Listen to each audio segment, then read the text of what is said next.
교육 특강은 우리 꼭 교육 특성가 아니더라도 굉장히 중요한 문제이죠. 또 제가 주로 다루고 있는 부분들이 교육에 대한 부분들이기 때문에 조금 신앙적인 부분과 조금 전문적인 부분들을 포함해서 우리가 함께 말씀으로 또한 특강으로 은혜를 나누는데요. 오늘 제목을 보시면 부모 이미지라는 것이 있습니다. 어떤 것이냐면 여러분 부모님의 이미지, 예를 들면요, 저는 한 자녀의 부모이죠. 제가 우리 자녀에게 주고 있는 부모의 이미지는 제가 가지고 있는 것도 있지만 저의 부모님으로부터 받은 것들이 굉장히 많이 차지하고 있습니다. 그 후에 후천적으로 제가 공부하고 제가 경험하고 제가 느끼고 또 제가 기도하고 또 제가 신앙생활하면서 깨달으면서 또 자녀를 양육해 나아가면서 느끼는 것들을 종합해서 선천적인 것들과 후천적인 것들이 종합해져서 저에게 어떤 부모의 이미지가 만들어지죠. 물론 멈추지 않습니다. 계속 여러 가지 방향으로 달라지게 됩니다. 그런데 그 부모가 가지고 있는 이미지를 자녀들이 그대로 다 얻는 것은 아니에요. 그들도 지성적인 능력이 가지게 되고 감성적인 능력과 그리고 우리 쉬운 말로 철이 들어가면서 부모님에 대한 이미지를 점점 작은 부분에서 일부분에서 작은 그런 거에서 점점 크게 확대해져 갈 수 있습니다. 중요한 것은 내가 가지고 있는 부모의 이미지도 내 것이 아니라 우리 부모님이 가지고 있는 이미지, 그분들이 행했던 것들이 나에게 많이 들어왔고 그것들을 종합해 나아가면서 우리 자녀들에게 그 부모 이미지를 준다는 것입니다. 그런데 그것이 무엇과 관계가 있냐면 자녀들의 회복 탄력성과 관계가 있다는 거예요. 그 회복 탄력성이 무엇이냐면 여러분 만약에 우리 아이들이요, 예를 들어서 중고등학교 시절에 아니면 대학생 시절에 아니면 청년 시절에 어려움을 만날 수가 있습니다. 예를 들어 왕따를 당한다든가 원하는 점수를 받지 못한다든가 원하는 대학에 가지 못한다든가 원하는 취직에 대한 문제라든가 이성적인 문제라든가 또 스스로의 개인적인 문제라든가 가정과의 문제라든가 사람은 누구나 여러 가지 충격들을 받게 되어 있는데 그러한 충격들을 받을 때 여러분 사람마다 그것을 다시 원래 상태로 회복하는 능력이 다릅니다. 우리의 지성적인 것도 다르죠. 왜냐하면 똑같은 제가 설교를 해도 그 사람이 평소에 가지고 있었던 성경적인 지식의 분량이 다르고 논리적으로 이해하는 분량이 다르고 또 그가 경험한 것과 경험하지 않은 것들이 다르기 때문에 똑같은 설교를 하거나 똑같은 강의를 들어도 각각의 성도들이 다르게 반응할 수밖에 없고 어떤 사람은 쑥쑥 흡수하지만 어떤 사람은 조금밖에 흡수하지 못하는 것처럼 자녀들이 10명의 자녀나 100명의 자녀가 있어도 그들이 어떠한 충격을 받았을 때 원래 상태로 다시 돌아가는 거에 대해서는 사람마다 다 다릅니다. 오래 걸리는 사람들이 있고 금방 털고 일어나는 사람들이 있습니다. 가슴의 상처로 어른이 되기까지 갖고 있는 사람들도 있고요. 또한 그 상처 때문에 충격 때문에 건강하게 성장하는데 큰 발목이 잡히기도 합니다. 그래서 어른이 되어도 그 어렸을 때 상처 때문에 그 상처들의 모습을 그대로 가지고 있는 어른들이 많습니다. 그래서 그것을 가지고 우리는 성인 아이다 그렇게 말을 하죠. 그런데 자녀들이 가지고 있는 그 부모에 대한 이미지의 여부에 따라서 자녀들이 어떠한 충격과 상처와 어떤 어려움과 문제를 만났을 때 그들이 그 충격으로부터 다시 회복되어서 정상적인 상황으로 때로는 그 정상을 넘어서 그 충격이 도리어 성숙으로 인도하는 그러한 탄력성의 범위가 다르다는 거예요. 더 나아가서 무엇이 다르냐면 부모의 이미지를 통해서 자녀들이 자기의 진로를 결정하고 또한 그 진로에 대한 마음의 집중력, 우리 신앙적으로 말하면 소명이라고 말하는 소명, 그렇죠 여러분? 소명의 의식의 정도에 따라서 달라집니다. 여러분 신학대학에 가보십시오. 100명이 입학하면은요 목사까지 가는 사람이 10명이 되지 않습니다. 그럼 그들은 처음에 소명이 없었습니까? 아니잖아요. 소명도 집중도가 있어요. 얼마나 그 소명에 대해서 내가 애착을 가지고 집중을 가지고 내가 준비해 나아가느냐. 그런데 그것들이 이 부모에 대한 이미지에 큰 연관이 있다라고 하는 것들이 사실은 이제 2000년 이후에 외국에서는 많이 발표가 나왔고 우리나라에서도 1915년, 16년, 17년 계속 연구들이 나오고 있습니다. 제가 그래서 오늘 우리 부모님들에게는 조금 힘든 말씀이 될 수도 있지만 여러분 죄송하지만 특별히 이 말씀의 한 80%에서 90% 이상은 아버지들에게 해당되는 말씀입니다. 그렇지만 그것들이 우리 자녀들에게 어떠한 영향을 주는가에 대해서 분석적인 것과 분명한 자료를 가지고 말씀을 드릴 건데요. 시간이 많이 걸리기 때문에 오늘은 1부 그리고 다음 주 2부를 할 예정입니다. 첫째로 우리가 이 아버지의 이미지에 대해서 생각했을 때, 부모의 이미지에 대해서 생각했을 때, 특별히 아버지를 근간으로 생각했을 때 우리가 먼저 선결적으로 알아야 될 이미지들이 있습니다. 첫째로 여러분, 기독교는요 전통적으로 아버지의 복음으로 이해를 해왔습니다. 지금 우리가 믿고 있고 배우고 있고 이러한 교리들이 형성되기 전부터 성경은 아버지가 자녀들에게 가르치고 교훈하고 훈계하고 책망하고 징계하는 이미지가 강한 책으로 우리 많은 사람들에게 알려져 있습니다. 여러분 구약에 있는 분을 보세요. 구약에 있는 하나님은요 어떠한 의미를 보더라도 아버지, 강한 아버지에 대한 이미지가 훨씬 더 강하신 분입니다. 구약에 보면은요 많은 전쟁 이야기들이 있습니다. 하나님이 선두에 서서 또한 하나님의 자녀들에게 능력을 주어서 그 전쟁을 승리로 인도하게 하시는 강한 용사 같은 아버지의 이미지들이 강합니다. 양떼를 먹이고 양떼를 짐승으로부터 보호하는 목자로서의 이미지도 사실 아버지의 이미지가 훨씬 강합니다. 여러분 떠나라, 머물라, 행하라, 하지 말라, 이 감정적인 것보다 행동적인 것으로 훨씬 더 강조하는 그런 아버지의 이미지가 구약 성경에 굉장히 많이 있고요. 율법을 지키지 않을 때 하나님께서는 그 교훈을 따르지 않을 때 강하게 질책하면서 심판을 주시고 책망을 주시고 하시는 모습도 사실은 아버지의 모습이 굉장히 강합니다. 이 세상이 소돔과 고모라 또 각종 전쟁에서 패하는 것들, 홍수로 심판하는 그런 모습들, 이 구약 성경에서 갖고 있는 이 하나님의 이미지는 강하고 엄하고 무섭고 규율을 강조하시는 그러한 아버지의 이미지가 강하기 때문에 전통적으로 이 복음을 받아들일 때 아버지 하나님 그런 이미지로 받아들이는 것이 훨씬 더 우세했습니다. 여러분 물론 어머니에 대한 이미지도 있죠.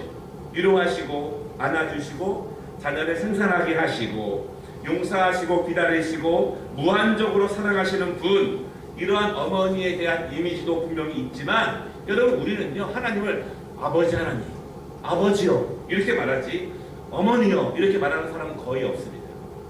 처음 믿은 사람들도 그렇게 생각합니다.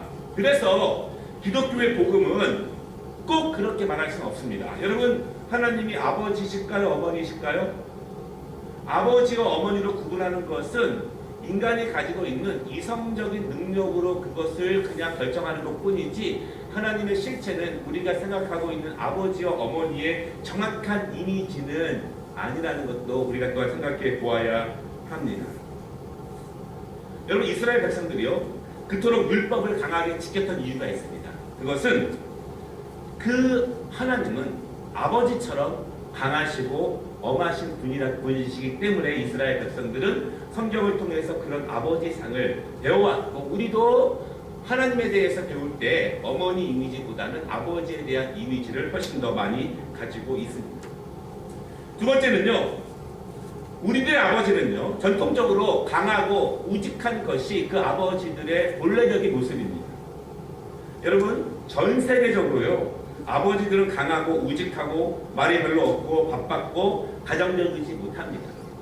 우리가 요즘 들어서 따뜻하고 가정적이고 사랑하는 아버지에 대한 이미지를 바라고 있죠. 여러분 그렇지만 전 세계적으로 그런 아버지에 대한 이미지가 이 세상의 사람들에게 들어온 지는 정말 얼마 전의 일입니다.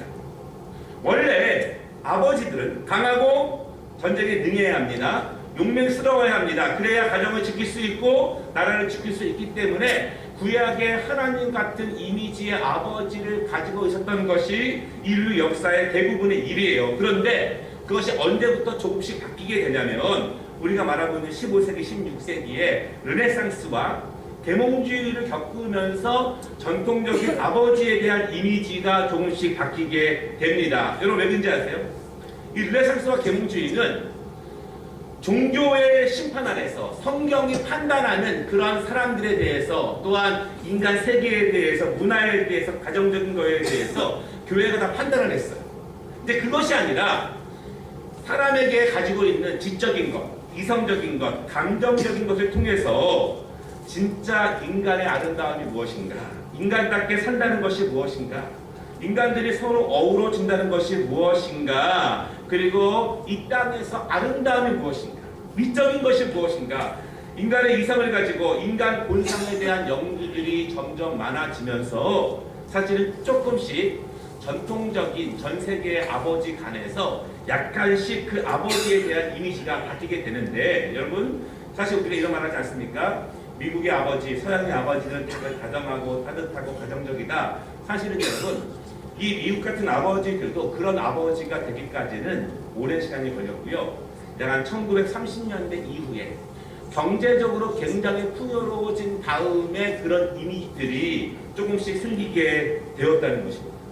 전 세계적으로 가정을 지켜야 되고, 내 아내와 자녀를 지켜야 되고, 그들을 먹여야 되기 때문에 전쟁에서 용맹스럽게 싸워야 하기 때문에 전 세계적인 아버지의 이미지는 구약에 있는 이미지처럼 강하고 용맹스럽고 덜 가정적이고 덜 따뜻하고 덜 사랑하지 못했던 것, 그것이 이 남자의 DNA와 환경 안에 가지고 있었던 아버지의 원래의 모습입니다.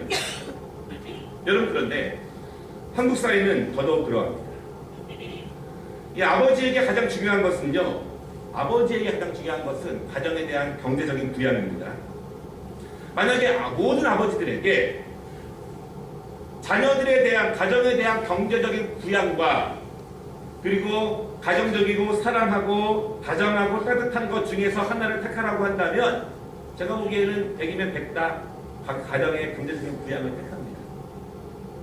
왜냐하면 사실은 아버지들은 전통적으로 인류 역사상 사람이 태어난 다음부터 그것을 사명으로 받은 존재들이기 때문에 아버지들에게 가장 치욕적이고 가장 가정을 지키지 못하는, 가장 아버지답지 않은 모습은 가정을 부양하지 못하는 무능력한 모습이에요. 내 가정을 지키지 못하는 모습, 그것이 가장 치욕적인 것이기 때문에 사실 그것을 위해서라면 다른 모든 것을 포기해도 그것이 더 중요한 것이 전통적인 아버지의 모습입니다. 여러분, 그런데 한국 사회가 더 그런 이유는요, 한국 사회는 경제적으로 안정된 지가, 물론 여러분들이 안정된 건 아니지만 전체적으로 한 30년밖에 되지 않았습니다. 그렇죠?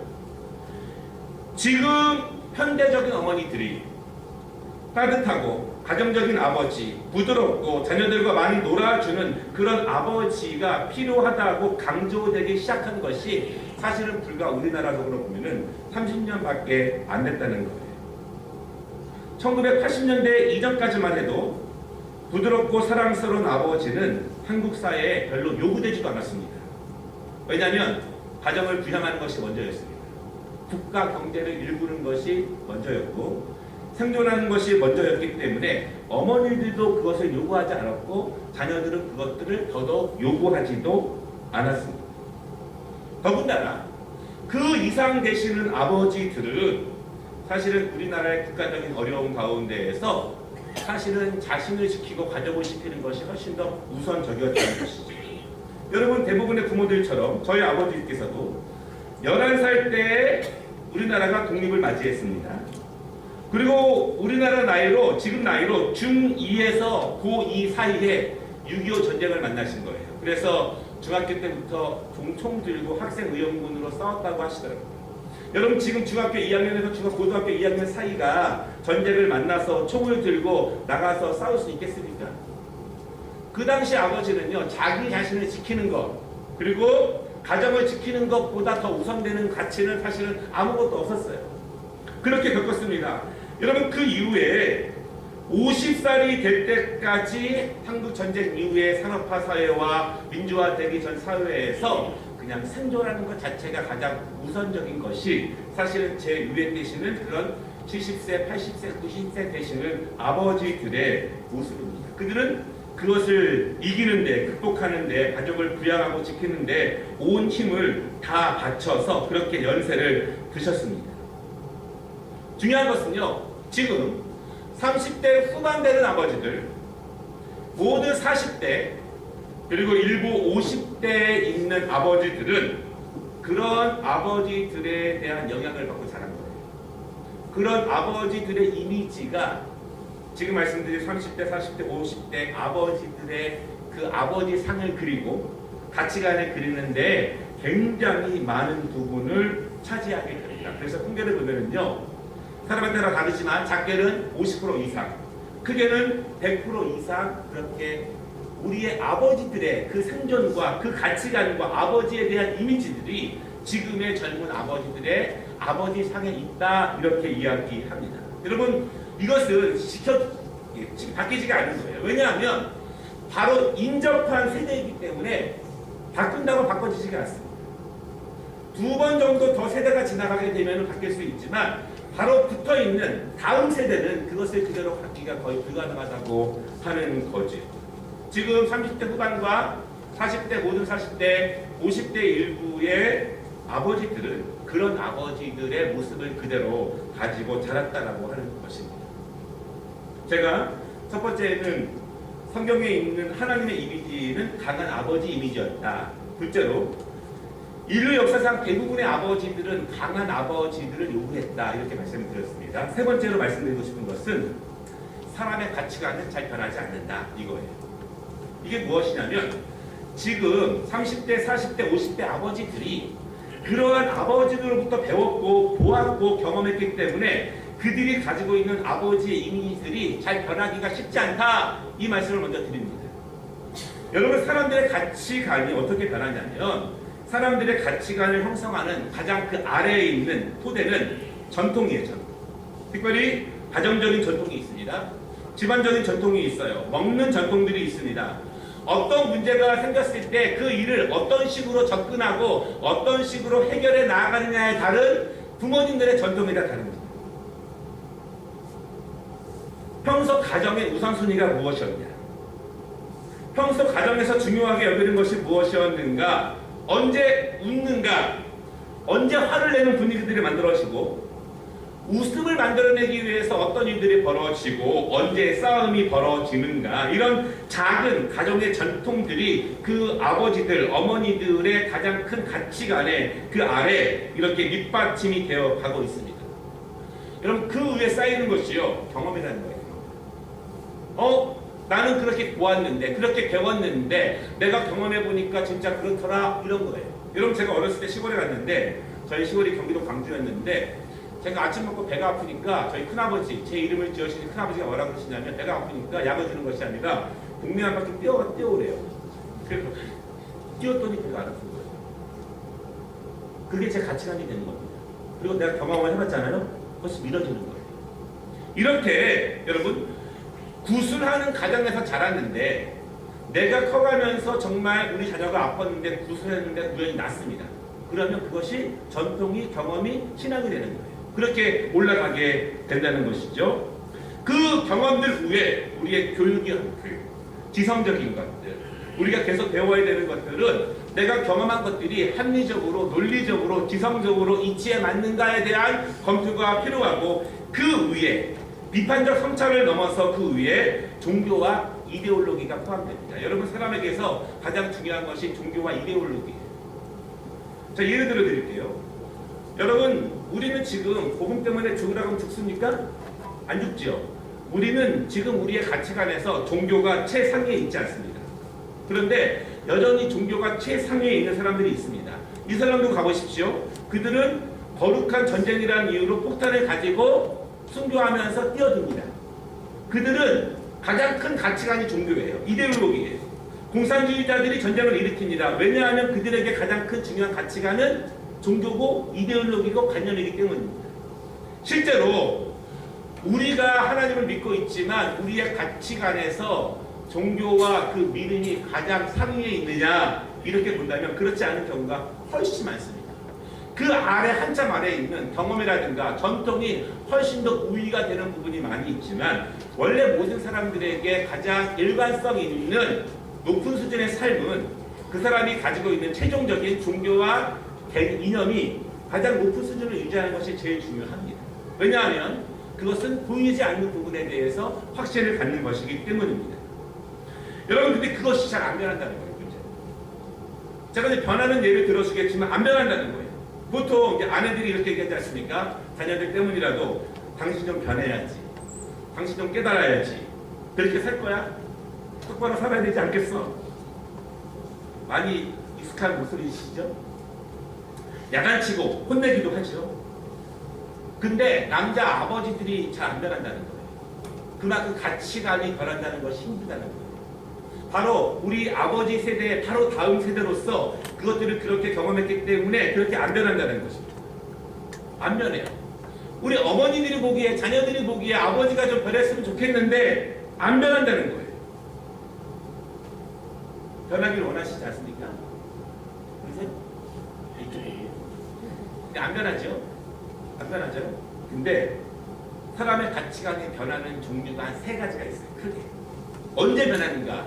잘 들어보세요. 언제 변하는가? 그러면 지금 우리가 가지고 있는 아버지의 이미들이 변해야 되는데 언제 변할 수 있는가? 3가지 유형이 있는데요. 그냥 자연스럽게 변하는 것, 스스로 변한다? 이거 없습니다. 사실은. 언제 변하는가? 첫째, 극심한 고통을 경험했을 때 변합니다. 예를 들어서 개인적으로 자신의 무능과 자신의 실패가 처절하게 공동체에서 드러났을 때, 자신의 무능이 드러나고 자신의 무능 때문에 가정이 파탄나고 자녀가 큰 고통을 겪을 때, 그때 좀 변할 수 있어요. 여러분, 사람이 언제 변하냐면 모든 사람이 마찬가지입니다. 언제 더 공부 열심히 해요? 고통을 겪어요. 예, 언제 더 신앙적으로 열심히 해요? 고통을 겪어요. 보통 남녀가 다 그렇지만 특히 아버지들이 그들이 가지고 있는 전통적인 가치관이 언제 변하느냐, 극심한 고통 때문에 그동안 가지고 있었던 그 가치관의 틀이 금이 가고 그것이 쪼개질 정도의 충격이 아니면 변하려고 하는 생각도 갖지 않고 시도도 갖지 않고 필요성도 갖지 않는다는 거예요. 그런데 그러려면 그 고통의 충격이 얼마나 커야 되겠습니까? 그동안 아무리 싸우고 아무리 교육을 받고 아무리 설교도 듣지 않는데 그것을 고치려면 굉장히 큰 파괴력 있는 고통이 찾아와야만 바뀔 수 있다는 거예요. 예를 들어서 자녀가 정말 부모가 어떻게 할 수 없는 지경에 간 다음에야 그 모습을 후회하는 거죠. 예를 들면 부부관계가 그렇게 어려움을 겪은 다음에야 후회하지만 그때는 굉장히 많이 힘든 일들이 생기게 됩니다. 그래서 대부분의 경우에 가장 극심한 고통이 찾아와야 변합니다. 공부 안 하는 사람들이 언제 깨닫냐면 극심한 고통을 경험해보면 알아요. 20살 넘어서 사회 가봤는데 그렇게 맨날 나한테 맞던 애들이, 공부 열심히 하는 애들이 좋은 대학 가고 잘 되는 모습 보면은 나도 옛날에 할 수 있을 거야. 지금 과거에 그랬던 것이 아무런 소용이 없구나를 느끼게 사실은 되죠. 안타깝지만 사람의 가치관이 변하는 데에는 이 가장 극심한 고통이 가장 중요한 우선순위에 있습니다. 두 번째는요, 힘든 경험이지만 강하고 깊은 개인적인 성찰이에요. 여러분, 현대인들은요, 자기 자신이라든가 어떤 사물이라든가 어떤 이슈에 대한 개인적인 깊은 성찰이 굉장히 부족합니다.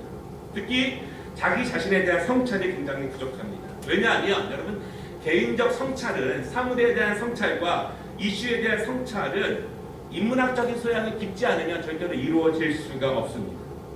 여러분, 인문학적인 것이라는 것은 인간의 가장 본질적인 아름다움이 무엇인가, 인간됨이 무엇인가, 인간들이 공통의 사회를 위해서 추구해 나아가야 될 것이 무엇인가, 그리고 하나님께서 이 땅을 어떻게 만드셨는가, 사고하는 법, 올바르게 사고하는 법들, 바르게 말하는 법들, 소통하는 법들, 나누고 교제하면서 화목을 이루어 나아가는 가장 인간다움의 모습들, 그런 학문들과 철학들과 문화들이 사실은 인문학적인 거예요. 그런데 여러분, 우리가 만약에 어떤 것을 행동으로 나아가기 위해서 100번 정도의 생각의 단계를 거쳐서 행동으로 나아가야 한다면 과거의 사람들은 그렇게 했는데 요즘 사람들은 100번은커녕 3-4단계만 생각하고 나아가고 그래요. 왜냐하면 내가 지금 생각하고 고민하고 그 다음에 무엇을 생각해야 되는지를 잘 몰라요. 안 가봤으니까, 배우지도 못했으니까. 우리가 여러분 이 고전들을 많이 읽어야 되는 이유가 무엇이냐면 그런 깊이 있는 내용들이 다 거기에 있습니다. 여러분 예를 들어 볼게요. 제가 많이 설교 준비할 때 인용하는 책들이 15세기, 16세기의 신학자들이 쓴 책들을 많이 제가 인용을 하는데 굉장히 내용이 깊어요. 왜 그런지 아세요? 그 사람들은 성경책 하나 가지고 그 책들을 쓴 거예요.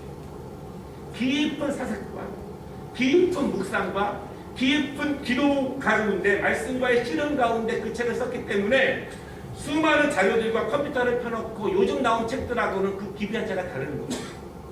그러니까 우리가 이런 인문학적인 세계 고전들에 대해서 많이 읽어야 되는 이유는 그래야 사람의 속이 깊어질 수 있고 생각의 단계들과 생각을 깊이 성찰할 수 있다는 거예요. 여러분 예를 들어서 정치적인 현상이라든가 세계의 모습을 보면서 그냥 단번에 판단을 내리거나 단번에 정의를 내리는 것이 아니라 깊은 생각과 성찰과 비교를 통해서 온전한 것을 찾아 나아가려고 하는 바른 지식들이 있어야 되는데 그것이 없는데 어떻게 개인적인 성찰이 일어나겠습니까?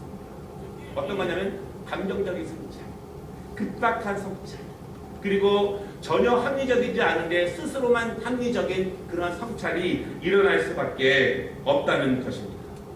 여러분 그래서 요즘같이 분주한 사회에 혼자 아무것도 안 한 상태로 10분 이상도 못 있고 무조건 핸드폰을 켤 수밖에 없는 그런 시대에 개인적인 성찰은 굉장히 어려운 거예요. 제가 개인적인 성찰이 어려운 이유를 하나 예를 들어드리면 여러분 제가 우리 금요일마다 좀 소리내어서 기도하라고 말씀을 드립니다. 여러분 그 이유가 있습니다.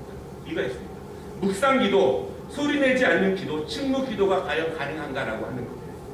그럼 그것이 언제 가능할 수 있는가? 여러분 침묵과 묵상으로 기도하는 것은 굉장히 어려워요. 왜냐하면 자기 스스로 그 생각을 집중하기 어렵기 때문에 혼돈되고 자기 스스로 자기의 마음을 온전한 한 지점으로 끌고 가기가 굉장히 어렵기 때문입니다.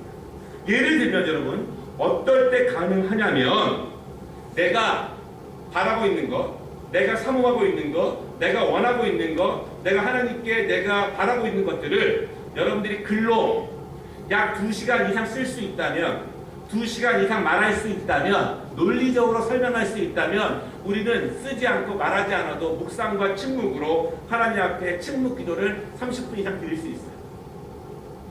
보세요 여러분 5분 이상 10분 이상 20분 이상 말을 통해서 말을 못하는 사람이 침묵으로 어떻게 하겠어요? 기도 가운데서 가장 고상한 기도의 수준이 침묵 기도고 묵상 기도예요. 자기의 똑똑한 말로 명확하게 논리적으로 하나님께 그 이유에 대해 하나님 제가 오늘 이것이 필요합니다. 주세요. 왜 필요합니까?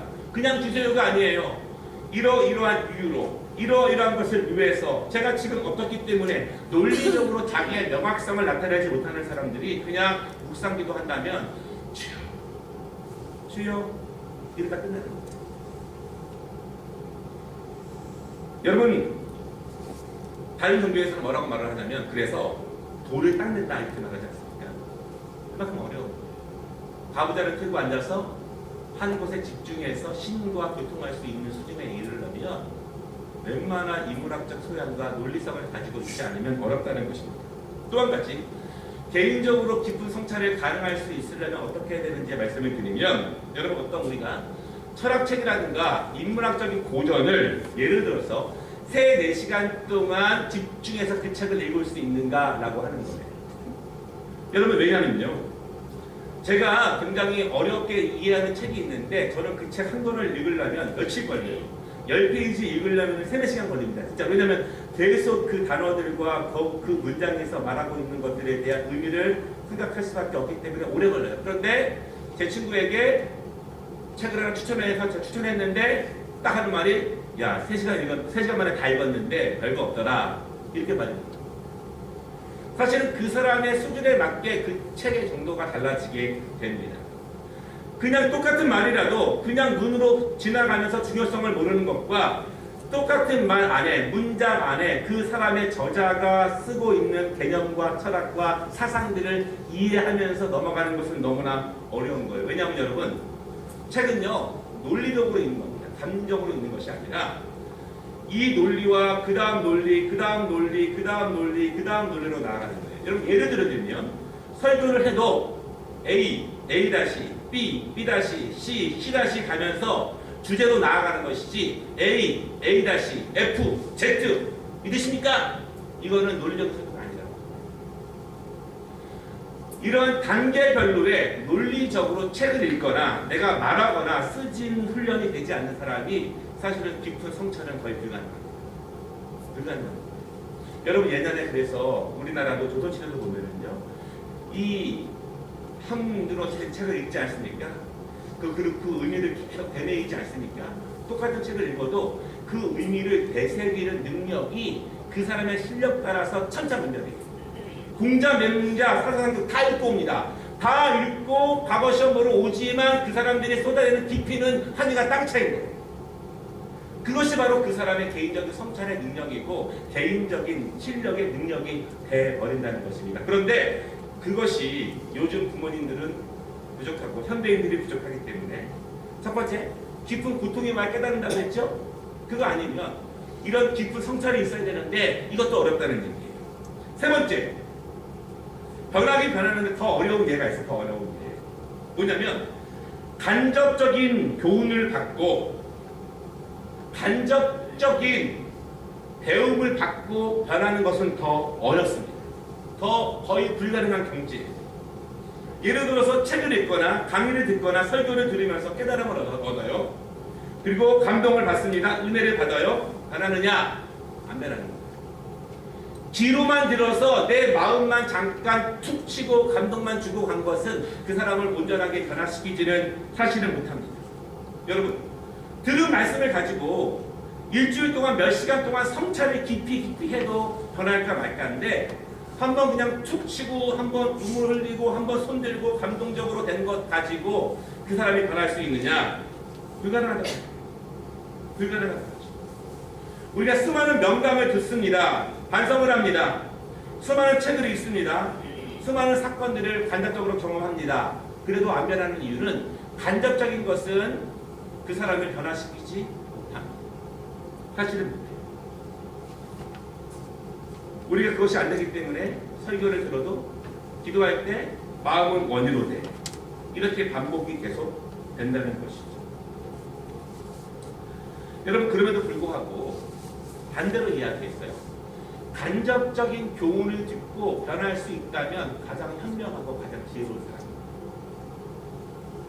큰 고통까지 가지도 않고 스스로에게 있어서 깊은 성찰을 통해서 변할 수 있다면 그야말로 축복된 사람입니다. 여러분, 과거의 현인이라고 말하는 사람들은요, 고통까지 가지 않아도 깊은 개인적인 성찰을 통해서 그들의 가치관이 변화되고 사람을 다루는 법이 변화되고 스스로의 목적이 변화되는 경우가 굉장히 많이 있는데 우리는 그런 내적 소양들이 굉장히 부족하다는 것입니다. 제가 지금 말씀드린 것이 무엇이냐면 여러분 보세요. 우리가 공통적으로 가지고 있는 아버지 상을 제가 말씀을 드렸고요. 그래서 요즘 30대, 40대, 50대 아버지들이 변해야 되는데 실제로 변하기가 어렵다라고 말씀을 드리고 세 가지 변하는 경우들이 있는데 그 경우들로는 정말 변하기 어렵다. 근데 그럼에도 불구하고 30대, 40대, 50대 아버지들이 변해야 되는 이유를 제가 설명을 해드릴게요. 오늘은 이제 조금만 더 하고 나머지 자료들은 다음 주에 할 예정인데요. 왜 변해야 됩니까? 이렇게 말합니다. 지금 30대, 40대, 50대 우리는 더 엄하고 더 강하고 더 사랑도 못 준 그런 부모님들로부터 배워도 이 정도 하는데 그래도 우리는 우리 아버지 세대보다는 난데 우리 자녀들은 왜 그러냐? 우리 아내들은 왜 그러냐? 가정이 왜 그러냐? 이렇게 말씀을 하죠. 또 한 가지 여러분 사실은요 우리 지금 30대, 40대, 50대 아버지들이 불쌍해요.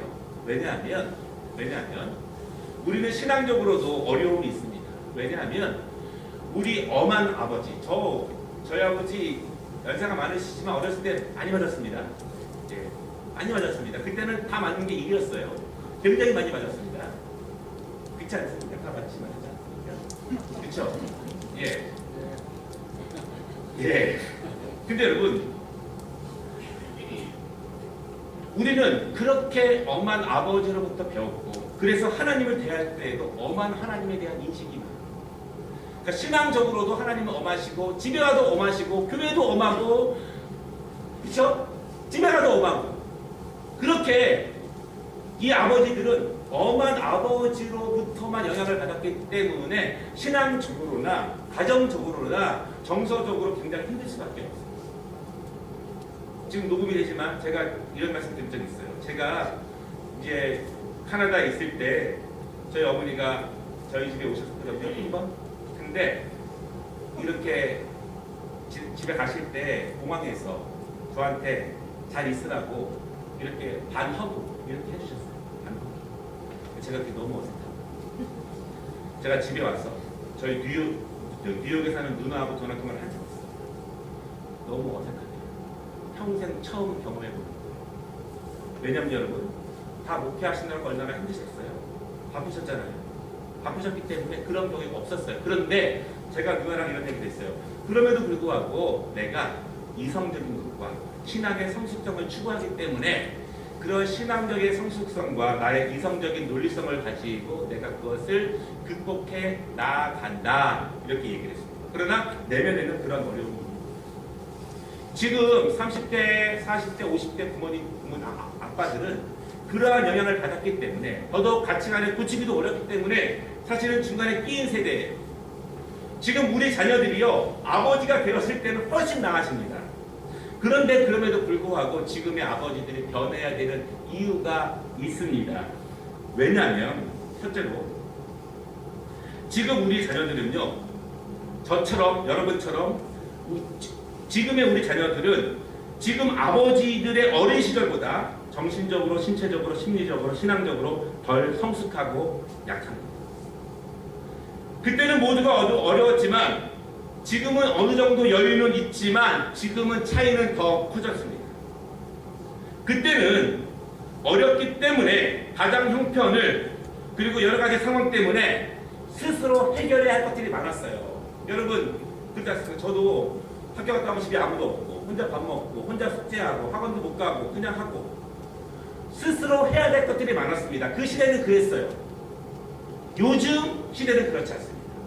요즘 아이들이 스스로 할 수 있는 것은 게임하는 거 외에 별로 없어요. 다 엄마 아빠가 컨트롤 해줘야 되고 지시해줘야 되고 알려줘야만 반강제성 가지고 그렇게 합니다. 그때는 작은 일에도 매를 맞아서 강제로라도 절제해야만 됐고 강제로라도 하지 말아야 됐고 해야만 됐는데 지금은 그렇지 않습니다. 지금은 강제성이 사라졌습니다. 지금 두 번째, 지금의 자녀들은요, 지금의 아버지의 어린 시절보다 심리적으로, 정신적으로 훨씬 더 다양성을 가지고 있습니다. 여러분, 좋은 의미로 다양성인데요, 좋지 않은 의미로 말한다면 깨지기 쉬운 유리그릇 같은 거예요. 같은 충격을 받아도 요즘 아이들이 받는 충격의 양이 훨씬 더 큽니다. 옛날에는 다 그랬기 때문에 그래도 그런 아버지에게 받았지만 그래도 견뎌낸다는 거예요. 자녀들이 그런 아버지를 바라보고 그렇게 매를 맞아도 내일 또 웃으면서 학교에 갈 수 있어요. 요즘은 그렇게 맞았다가는 난리 납니다. 집에서 안 나오고 난리 납니다. 똑같은 충격을 받아도 지금의 아버지들이 견뎌내는 탄력 회복성과 요즘 아이들이 받아내는 양이 틀리다는 거예요. 여러분, 그때는요, 심리적, 정신적 그런 어려움과 연약함과 질병에 대해서 스펙트럼도 넓지 않았지만 지금은 훨씬 더 많아졌습니다. 그런데 대부분 선천적인 것보다 후천적인 영향, 환경적인 영향, 가정적인 영향에 대한 요인들이 훨씬 더 많아졌습니다. 여러분, 아이들 요즘 정신적인 것, 심리적인 것, 그런 어려움과 연약함들이 많지 않습니까? 그 중에 거의 대부분은요, 굉장히 후천적인 영향이 굉장히 크다는 거예요. 깨지기 쉬운 유리 같아요. 그러나 지금의 아버지들은 사실은 저 들판에 갔다가도 살아 돌아올 정도의 그런 환경이 그렇게 됐다는 것이죠. 더 쉽게 말하면요, 지금의 아버지들은요, 옛날에 먹다가 흔해 떨어져도 흙이 많이 묻어도 그냥 집어 먹어도 소화 잘했는데 요즘 애들은 그렇게 먹으면 병 걸립니다. 병 걸립니다. 세 번째, 지금의 우리 자녀들은 그때 아버지들의 어린 시절보다 신앙적으로 덜 깊고 덜 단단합니다. 그때는 교회가 놀이터였고 문화의 중심지였지만 지금은 교회에는 부모를 따라 억지로 나가는 것이기 때문에 특별한 재미가 없습니다. 제가 순책에 이런 얘기가 나와요. 지금 이렇게 저처럼 40대, 50대 되신 분들에게 학창시절에 교회에서 보낸 분들에게 중고등부 시절에 교회 이야기에 대해 써봐라 그러면은 3박 4일 동안 얘기해도 쓸 것이 많더라고요. 문화개방하고 성탄절 연극하다가 싸우고 캠프 가고 너무너무 많은데요. 요즘 애들에게 교회 이야기 써봐라 그러면 벌 쓸 게 없어요. 그때는 그래도 자기 입술로 기도하고 자기 입술로 예배드리고 자기 입술로 찬송하는 모습이 강했지만 지금은 신앙의 가장 중요한 자기 고백 자체가 굉장히 약해졌습니다. 그때는 그들의 아버지와 어머니가 새벽마다 밤마다 산에서 교회에서 무릎 꿇고 기도하는 모습을 보고 자랐지만 지금의 자녀들은 그러한 모습을 보고 자라지 못합니다. 그때는 11조, 교회 봉사, 교회를 섬기는 것, 성수주의하는 것을 우선시하는 것을 부모님으로부터 배우고 자랐지만 지금의 자녀들은 지금의 부모들로부터 그런 것들을 중요하게 보고 배우지 못한다는 것이죠. 그때는 하나님의 말씀에 대한 절대적인 순종을 신앙생활에 그렇게 한 부모님들로부터 보고 자랐지만 지금의 자녀들은 부모님으로부터 그런 것들을 보고 자라지 못했기 때문에 그때 자녀들보다 지금 자녀들이 더욱더 덜 성숙하고 더 깊지 못하게 하는 것입니다. 그때는 교회학교, 학생부, 청년회 교사들과 사역자들이 더 헌신적이었지만 지금은 그렇지 못하다고 합니다. 여러분, 제가 교사 때도 그랬어요. 제가 교사 때 교회학교 예배가 9시인데 왜 교사 예배 7시? 7시에 했어요. 7시간 뭐 하느냐? 한 달 동안 기도해. 교사 기도해. 8시부터 뭐해요? 뭐 했어요? 신방 갔잖아요.